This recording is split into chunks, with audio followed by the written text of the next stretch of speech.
All right, day 4, here we are. Day 4. How has it been, guys? How has it been?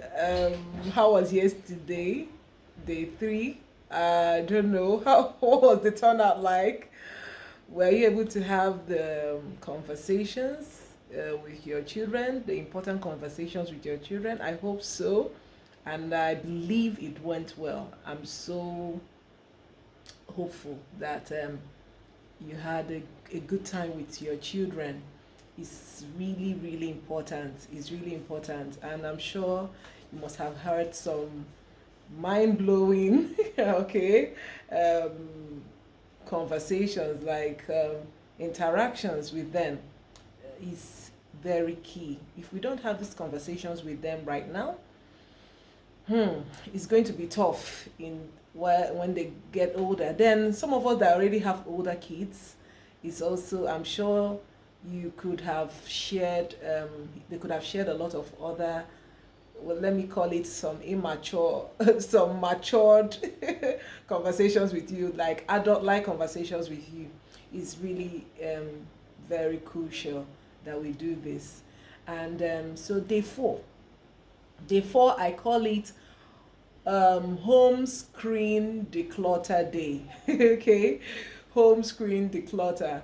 I'm sure most of us have heard where people declutter their homes and get rid of furniture that is not important. All right, so today we are going to declutter our screens. Some of the screens, and it's so important. Why do we want to do this when we have so many screens in different rooms and compartments, within the home? It's have a way of still making us to um, replace screen, okay, replace the individuals within the home with screen. All right, and it gives us an easy access to these screens when we should be having, are you getting me, the normal adult to adult interactions, like maybe between husband and wife, or between the children, the sibling to sibling interactions. These are so important within the home. So we don't want the screens to replace us. We want to be the ones having these conversations. We want to encourage what I call face-to-face conversations. And these are things that are really lacking right now in this generation where we are. People are doing more of FaceTime, doing more of video calls, whatever we call it, all right, SMS, on WhatsApp, and all that. No, I believe within the home, not, we're not even talking about official stuff. That's different. Within the home system, can we encourage more of face-to-face interactions? Face-to-face interactions are so important, especially for growing children. Children that are growing should actually look at us on our face and interact with us. Why, you may ask? The reason is that when they are discussing with you face to face, they are understanding facial interactions. They are understanding the reason why you have to squeeze your face, the reason why you have to smile. They're understanding. These are the way they can understand communication better, and it improves their speech. When they are talking to you, when you're talking to them, they will now learn how to talk. Okay, so the reason why children are experiencing things like verbal delay, speech delay, okay, is because these face-to-face interactions have been limited. All right, so, and we don't want this to continue. I've experienced that with my children, and I don't want to have, I want to encourage, I want to, that is why I'm pioneering this course, so that the families can talk more to their children. Is so key, and that is how bonding within the family is being encouraged. So one of the things we do for our home screen declutter is we need to remove or unplug televisions within the bedroom. This is not a hard and fast rule, okay, but I encourage it. If you want to get the kind of results you need to limit, okay, TV screen within the home. Before now, we thought, okay, can they entertain themselves within the home, within their rooms, than having to come to the living room, maybe when adults are talking and all that. Probably, I don't know why we came up with that idea that children should have television within their bedroom, or even adults. Okay. A lot of researches have gone into this and have seen the harm and damage. Okay, and why is that? When you have these televisions or screens within your bedroom, there is this tendency to always put them on mindlessly.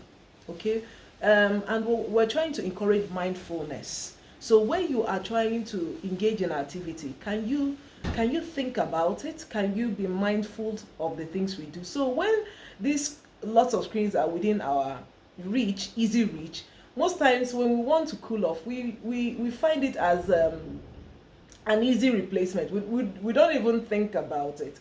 And the other harmful part of it is that these screens have a lot of programs, have a lot of things that can get us engaged for a very long time, that could stop us from achieving our goals. Okay, there's a level of productivity that could be hampered when we spend so much time on this screen. Yes, on the TV, and most especially for the children. Okay, at least adults will have come to a place of having a higher level of self-control. Our children we need to remove those televisions from their bedroom. If you cannot remove it, please, can you unplug it? Think about it. Okay, most times they are watching certain programs that you don't even know of, but at least if in the bedroom, you understand, someone could have a glimpse of what they are doing. Someone passing through can have a glimpse of what they are doing. But when they are just in the bedroom all alone to themselves, a lot of things can go wrong. So we need to put an eye on whatever they are watching for now. While they are under our watch, we need to see what is going on. So I encourage us to unplug the TVs in their bedrooms, or even their laptops.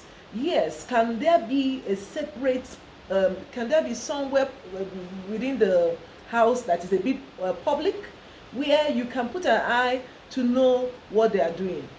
All right, so, and that will give them a certain level of caution until they grow to a particular age, and you know that they have become very independent, and they have grown a level of self-control.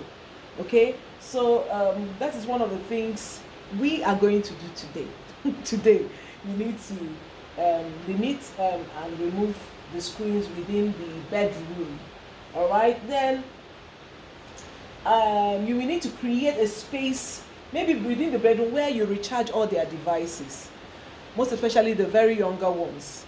Don't encourage them to recharge, charge their devices within the bedroom. No, let there be a particular time of the day they submit their devices to you, and you charge them in a particular place, whether in your bedroom, where you can keep an eye on it, and it will limit their use. A lot of children, you wouldn't know that.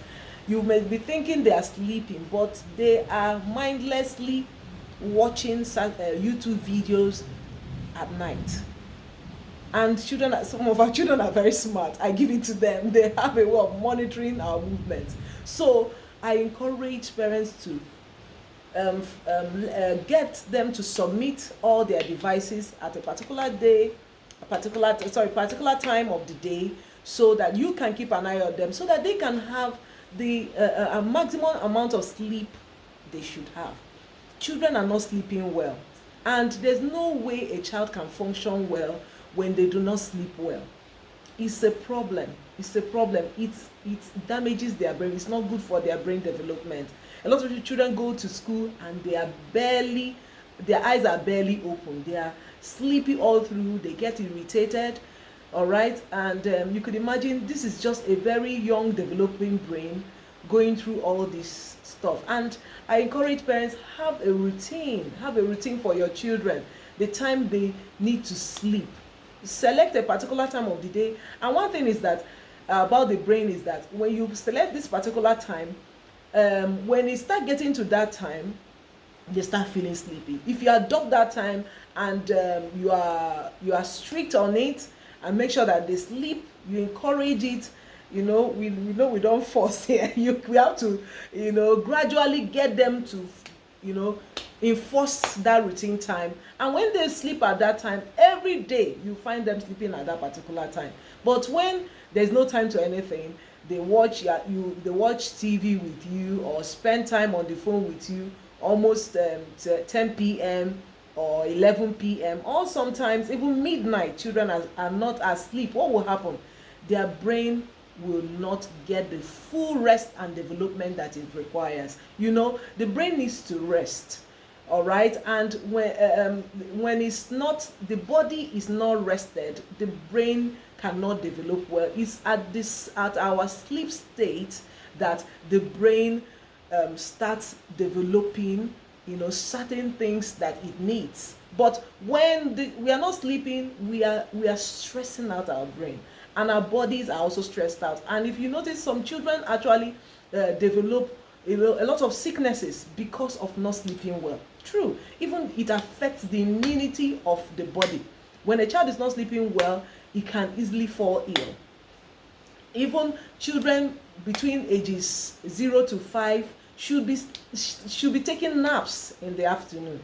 We get them so engaged in these devices that is hampering their full development cycle from taking place. So I encourage all of us to do this, and then we will record a lot of achievement if we do some of these things. So let us get the TV screens away from their bedroom. Let's create a space within our bedroom or any other place you choose, but far from your bed. All right, keep your screens far from their bed or far from your bed, wherever you are keeping it, so that these things, especially the incoming messages, calls, have a way of interrupting our sleep. And when you don't have that deep sleep, you will be stressed out. It's not even good for us as adults, much more for our children. Then get interesting books. Okay, as much as you're going to remove a lot of things, get interesting books within their bedrooms. Okay, read to them at night. There are a lot of beautiful books that you can read to your child in the night. Form a routine around it. Make sure they take a very warm bath, okay, in the night, and make it interesting. Sing read to them some very good, interesting books, and you will see them relax to sleep. TV screens have a way of getting our children to be so overstimulated that sleep will be far from them. And much more, the blue light that emits from the screen reduces the melatonin. There's a hormone that encourages sleep. But this blue light that is emitting from the screen, especially the screen I'm watching right now, has a way of reducing that very good hormone that puts us at rest. And when this hormone is not being released, our eyes will be up, and at the same time we may be awake, but you will not be efficient at the end of the day. When you wake up with headaches because you didn't have quality sleep that you require as an adult. And how much more for our children? They really need it. For them to go to school and understand, they need the brain. And when the brain is not functioning well, they cannot perform well in school. So these are some of the things that I want us to take away today and go implement them. Be a doer and not a hearer. All right, let us go do this, and I believe we will start seeing a level of transformation within our families. Thank you for listening, and goodbye. God bless.